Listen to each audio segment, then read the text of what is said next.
Fatigue Table Talk. I know it's been a while, but we're back. So, hey girl, hey. Hey girl, hey. So today we're going to talk about, we try to stay in time with what's going on throughout the world, but we're going to talk about Afghanistan.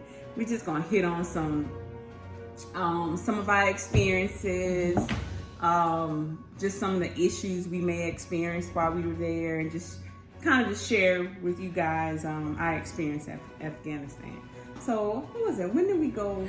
We went to Afghanistan like June of 2012. 12? Okay. 2012. 2012. And we came back to the States in March 2013. Okay. Yeah, so we were gone basically like 9 months. Yeah, to a whole year. So, and we deployed out of Fort Bragg, the great center of the universe. Yes, Fort Bragg, North Carolina. North Carolina. And we were assigned to a human resources company slash postal. We was with 18th Sustainment Brigade. Yes. So yes. Yeah, because when we deployed to Afghanistan, it was only 21 of us, and we were servicing over 30,000 service members and civilians. We was on Khandahor. Yes. So when we deployed, it was a lot. And that's not including, even though we may not have been services in them, but for a while, remember, they actually didn't know how many people that was actually over there. Yes. Khandahor. Khandahor. So a lot of the locals, because it was NATO, which includes almost everyone that's in NATO. Yeah. And then we had the locals that worked on. Local nationals that was allowed to work on the base. And so they didn't have accurate account of how many people was there on Khandahor. So basically, they didn't know how many people was living on Khandahor. Yes. Yeah, the forward operating base. Which is not good, because accountability is very important. Everybody was just there, and we never knew exactly how many people was there. No. And that was one of one of our traumatic experiences being there, because of that, in some events, i.e. rapes, male and female being raped. Yes. What else? But I guess those rocket attacks. Yeah, all of that because of safety, and then especially because they didn't know accountability of who was on there. It had gotten to the point where it was a lot of female and male rapes. So you could not walk alone without a battle buddy anytime for a good while. Day or night. While you was on Khandahor. Yes, because Blossom and I walked, it was like, what, a mile and a half? No, it was 2 miles one way. One way to work to and the 2 post miles office, back to the hooch. Yes. And for our company, I think we may have like 30 soldiers. We didn't have platoon. Not that many. No. What, between it was like 15 and 25. We started off with 23, then it dwindled down. Based on I think the like 19, and then when I think we got 2 more, so we had a total of 21 that was servicing 30,000. Yes. And then later on we had some more. The other platoon came. Okay, yes. So we used to have to walk it was about 1 mile one way and one. You're right, 1 mile. I thought it was about 1.5, but anyway. And we only had one vehicle, so we wanted to make sure the soldiers got to work on time. And we got our exercise. Yes, yes. So anytime that we walked, the other thing that was going on is that they were having a lot of discharges. I forgot what they call accidental discharges. Yes, they were having a lot of that, and that is when your weapon fires without you knowing, without you actually pulling the trigger. Yeah, right. So it's an accidental fire, accidental discharge, right? Okay. So we was walking around with a loaded weapon, but you was told to keep your weapon on safe at all times. And sometimes putting the weapon down, picking it up, putting it down, picking it up, that switch would move from safe to semi, and bam, yes, booyah, right? And then, so that was going on, as well as the time that we were all basically, okay, we have to have our weapon on safe, and it has to be loaded? Yes. So that was like high alert. And then we had all the other stuff that was going on. So when we was there, we had knives. So I had my 9mm, and I had a knife. And it was M16 rifle and a knife. Yes, yeah, we used to walk. So we used to walk back and forth. Right. And I guess for some soldiers, maybe that's normal for them. But yeah, for infantry soldiers, but we was, HR, human resources support. Yeah. So we was not accustomed to walking around with a gun all the time, but with a weapon and a knife. Right. But remember the first day we got on ground in Afghanistan, before we even had our room assignments, there was a rocket attack. Yes, it sure was. We left our bags out there on the sidewalk. And we went in that bunker. Yeah, we sure did. I think that time, I have not thought about that in a while. And I think that particular time we stayed in the bunker about 45 minutes or so. But again, first day on ground, and we did not know where we were sleeping or anything, but we knew we had to take cover. And then Blossom, she was my supervisor at the time. We needed, where them soldiers at? Where them soldiers at? Where them soldiers? So I'm scurrying around like a little rat. By then, doing a rocket attack to get a head count to make sure all my soldiers was good. Because by then everybody didn't have a cell phone. Right. So when we first got there, everybody didn't have a cell phone. But because of how we were so sparsely located on the camp, the soldiers could be anywhere, whether they walk into the chow hall or whatever. So if the attack happened, we needed to be able to have accountability of where everyone was. So we made it. It wasn't, we highly encourage that everybody get. I think it was a flip. It wasn't a flip phone, but we had to put minutes on it. It was like one of those what they call them phones, trap phones. Okay, or your burner phone. Yeah, like it was a burner. It was a burner. We all had a burner. Yeah, they had that so they could just anytime we had a rocket attack, they would be able to text and say, they good or wherever they're at. And then we always have where we had to rally up after everything was clear and then get accountability. Right. So. But, we're going to talk about 2 significant incidents that happened. Okay, let's see. Actually, it's 3. The first, when we sat, it was 119 degrees in Afghanistan, and we had a rocket attack. We went in the bunker, and even in the bunker, it was like 116 degrees, right? And we stayed in that bunker almost 3 hours, right? Because every time they said all clear, we would get up to leave the bunker, and then it was like rocket attack. And so we went back and forth 3 hours. But that moment, I knew. I said a prayer, and I asked the Lord to please get me back. Please allow me to get these soldiers back to their parents, because I was retiring. I wasn't going through that bullshit. No more.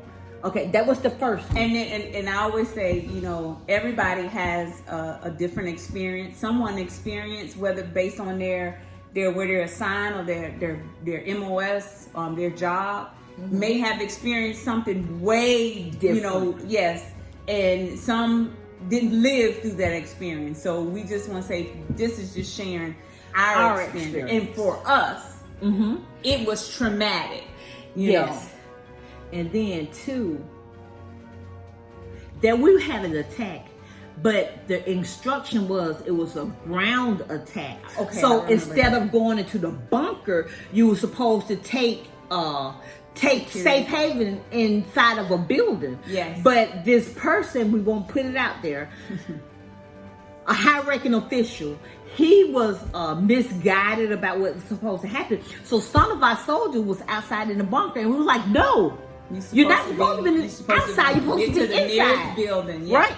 So they was like, well, this person won't let us leave. I think it was a lieutenant colonel. It was. I was trying not to say that, right? Let's put it all out there. Yes, so it was a lieutenant colonel. And our soldier was he a specialist? No, it was a female. So she was a corporal. It was like a corporal and specialist. Both of them was E4s. And she called on her cell phone, from her cell phone, and said, "Hey, we outside in the bunker. Aren't we supposed to be inside?" We was like, "Yeah." get your asses inside. And they're like, well, he won't let us leave. So Blossom, me, I was Blossom, like, this and is someone else. Because that was the only soldier. Yes, that it we was didn't two have of to them. count of them, and they were like they were right close. outside of our post office. Yes. And Right? I was just like, you know what? We're gonna get them. I'm not gonna leave them out here because this cat, I don't know who he was. I just remember what his rank was. Yes. He was scared, and I know everybody gets scared. But when it's time to react, and and all the training that we was doing, we knew if it was a ground attack, you needed to be on the inside. You need to be on the inside because Right. we had the soldiers that was in the post office pulling. They was lock and loaded, and they was pulling security around the perimeter, inside of the post right. office. So we went out there, her with her 9 I think it was like me and this other guy. It was another soldier, right? and we did went like over a quick reaction, quick reaction team. Yes, and basically we went out there to that bunker. All the soldiers assigned to us come forward, and we got our soldiers. Yes. And when I'm telling you, we was locked and loaded. We won't lock and loaded on safe. We was locked and loaded on semi because we was ready to We went fire. out there, and I remember I called her name, and I was like, "You guys, y'all come with me." Right. It was a whole bunker full of soldiers. Right. Like, yes, and whatever. And I was just like, nah. And I was looking at him, and I'm thinking, it ain't going down like this, buddy. This shit is wrong. This is a ground attack. So that means area attack. They on ground, but they came in. I think it was a gas tanker, or it was something. I don't even remember. They got past in there, so they're on the ground. So if you're out in the bunker, you free game at this point. Yes. So we got them out, and then the third one was when we had moved out of our living quarters to the tent because we was getting ready to redeploy back to the States. And we had a ground attack. And we had to lock all the doors and everything to this post office, right? Everybody was sitting on the floor, right? And we was like, Lord, get us up out of here. It seemed like the closer we got to the time for the more fighting, the more breaches. I mean, and we were right beside the airfield. Yes. And it was so scary. And I think literally we had maybe 5 days before we was going to redeploy. And we was like, I promise you, the front it got door. to the point where I strongly suggested my soldiers not go to certain places to eat, and if you want to eat, you need to come back to your sleeping area, because they were targeting a lot of the high traffic area, i.e. it was like a child hall. Yeah. Right. So our post office was here, and maybe like 500 meters away from the post office was the boardwalk. Yes. And then we had the small isolated sapos on the compound as well as on other camps. But Scary. I just I mean, for people who don't know, some of this stuff is so traumatic that we don't always remember. We don't. Like, I've always noticed that she remembers I remember everything. Stuff that I don't remember until she started talking about it, and I'm just like, it's almost like what, fight or flight? I guess. So an extended version of fight or flight, because normally that's real instant. With us, it was just like, okay, fight or flight. The day we made it. One more day, right? Fight or flight. The day we made it, And we had an agreement between us two that we couldn't cry the same day, because if people tell you they didn't get scared and over there and cried, they lying, right? Yeah. But one day we were both crying, and we made an agreement: we can't cry on the same day. We can't do this at the same time, right? So she would have her day, I would have my day, right? So we totally supported each other. So this one day, she called herself giving me the business, right? We was up in the room. And I was in my room talking to my Aunt Mary. We didn't live in the same room. Okay. And while I was talking to Aunt Mary, we had a rocket attack. I said, oh my God, Aunt Mary, we under attack. I got to go. And when I got in the bunker, I was like, girl, I was on the phone talking to Aunt Mary, and I told her we had a rocket attack. And Blossom said, I know the hell you did not tell her that we was under attack. You know how scared she is for you. Yeah. And I really didn't think about it because my Aunt Mary is my world, right? And I didn't think about it. When did she remember that? Yeah, she remembers. Yeah. And when we got out of the bunker, Blossom said, you better go up there and call your aunt right now and let her know you are okay. Because I didn't think about it. I'm like, oh my God, I got to go. We've gotten so conditioned for it. So imagine being on the phone with a loved one and they tell you, oh, it's a rocket attack. I got to go. Hold on, I got to go. I'll call you back. You know what I'm saying? And I think at some point, not that we got, we're desensitized, but we can't expect our family to be desensitized. Yeah. Right? And I called my aunt back and she said, baby, I was praying for you. And I'm like, I'm sorry.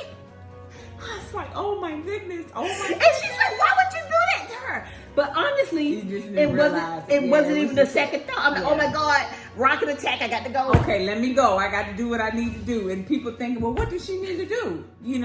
So what's happening now is in Kabul. Right. But our soldiers, that's where the embassy is. Okay. And that's where our soldiers, when the other service members was applying for their passport, our soldiers would take the application and then they would take a flight to Kabul to the embassy to get them approved. I remember. Right? So I don't know exactly how far it was, but our soldiers charted. I know it's only maybe, I would say it was less than a couple of hours. Yes. Yeah. And they flew to Kabul to take care. And that was one of the nicest places of course, because you got the embassy.